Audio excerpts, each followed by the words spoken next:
We're good to go. Okay, thank you. Good morning. I'd like to call the Budget and Public Employees Committee hearing to order. Madam Clerk, would you please call the roll? Alderwoman Boyd, Present. Alderman Oldenburg, Alderwoman Schweitzer, Present. Alderwoman Sanye,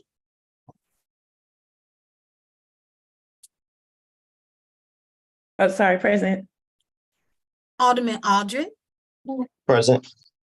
Chair Spencer, Present. Alderman Oldenburg.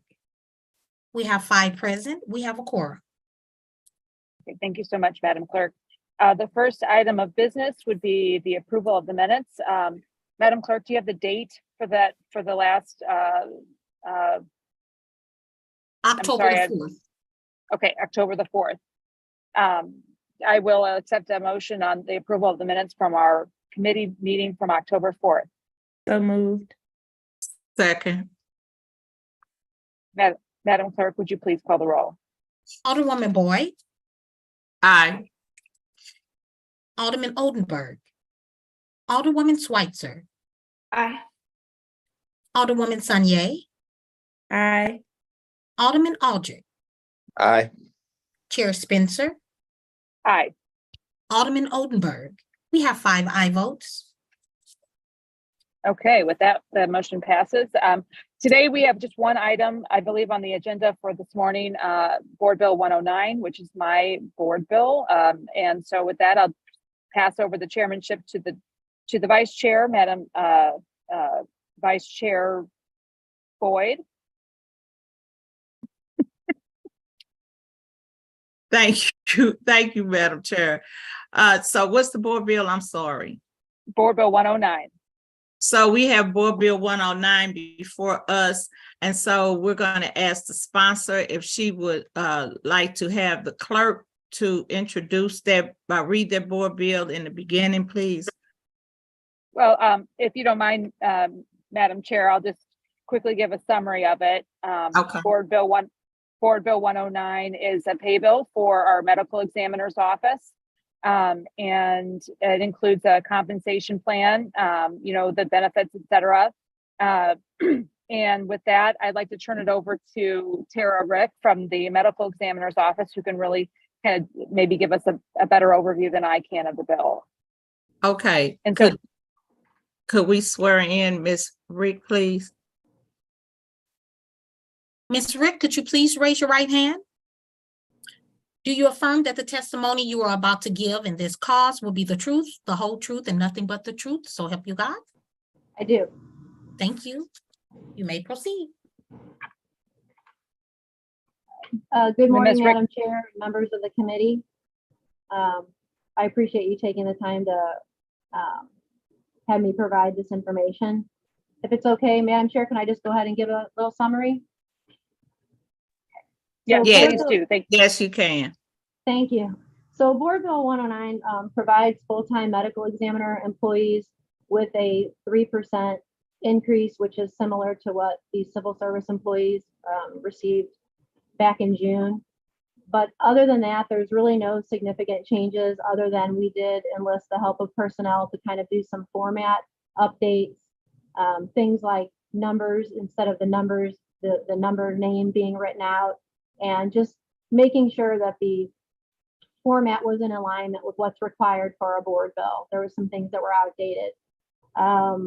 One other thing is that the grades and the salaries in this proposed pay bill are in line with our current salary levels. That was something that we needed to update because we had some classifications in the current pay bill that we don't utilize anymore, that were lower grades. But other than that, that's really just the summary. If you don't mind, Ms. Rick, if you could tell us how many employees you have in the medical examiner's office, Sure. and just give that quick, how the increase in salary compares to the other, the 3% we were looking at citywide. Yeah. So we have 15 full-time employees and we have 8 per performance employees. This would only impact the 15 full-time employees. We are a 24-hour office, 7 days a week. with the majority of our full-time employees being medical legal death investigators, autopsy technicians, and then a few, besides my position, a chief investigator, chief medical legal death investigator position, and then some clerical positions, a records custodian, and an executive secretary to the chief medical examiner. And we have one custodian who handles our entire office and our facility in general. And then that last piece about the 3%, you know, the increases compared to the citywide increases. It's the same. It's the same increase that the other civil service departments received over the summer. Thank you so much. That's it for the presentation, Madam Chair, at this point. But of course, we're available for questions from the committee. Since our chair moves so fast and she doesn't let people chair the meetings, it's okay. But I'm just asking, Alderwoman Schweitzer, do you have any questions?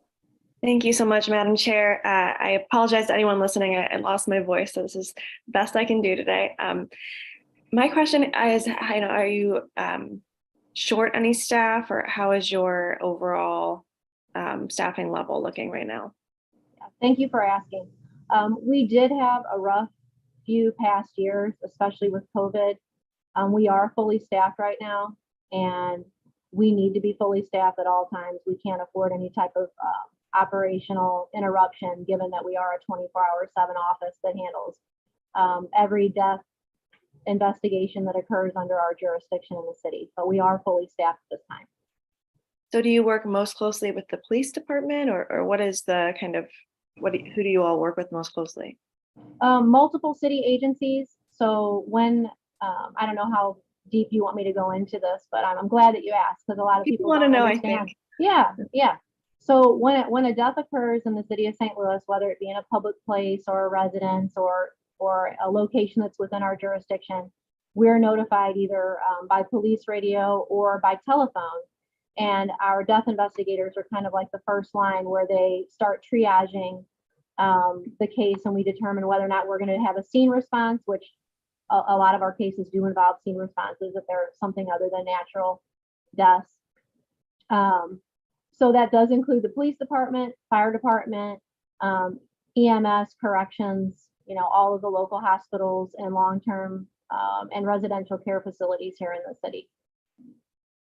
Thank you. Can you talk a little bit about how your 24/7 staffing works? Are people at the offices 24/7, or is it kind of like you're on call in the middle of the night sort of thing? Or Sure. No one is on call.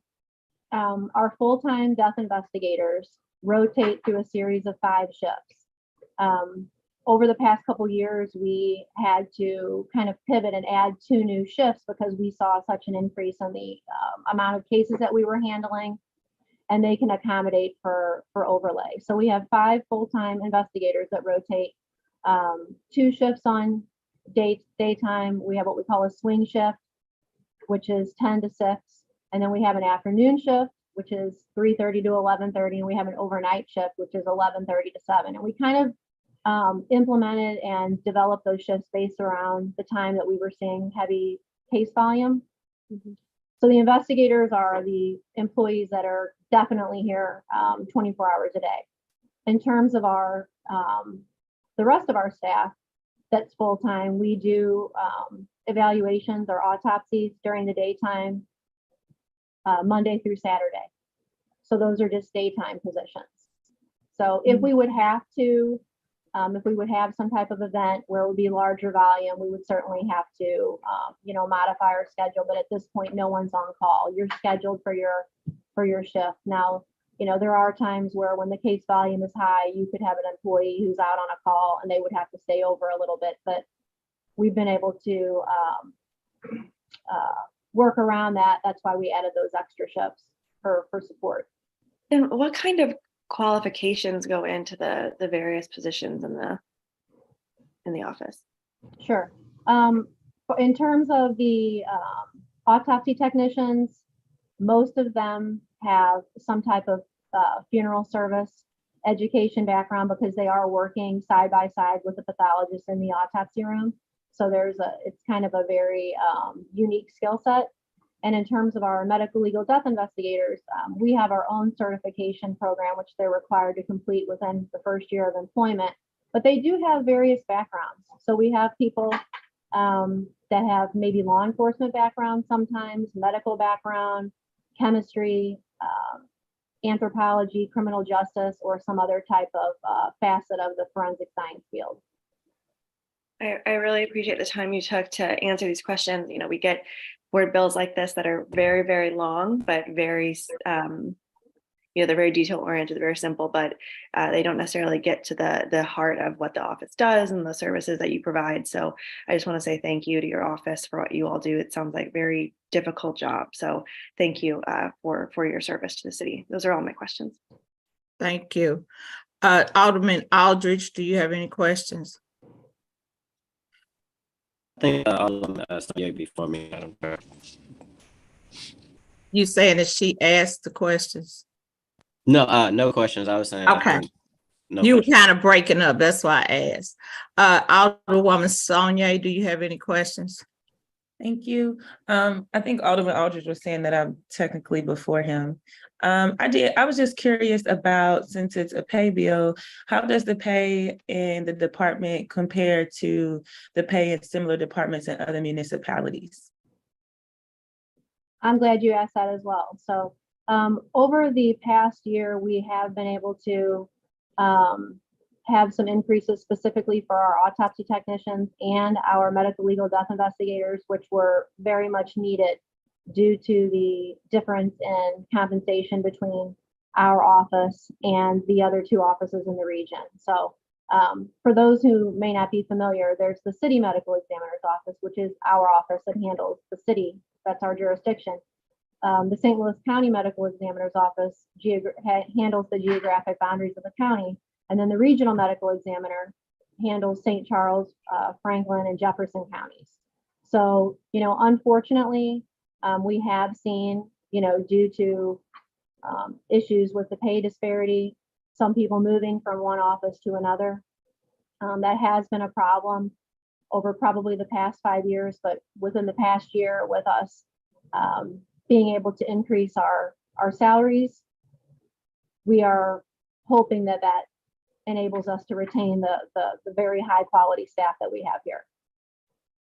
Thank you. And then my other question is, when would the pay bill go into effect? As soon as it would be approved by the board and the mayor.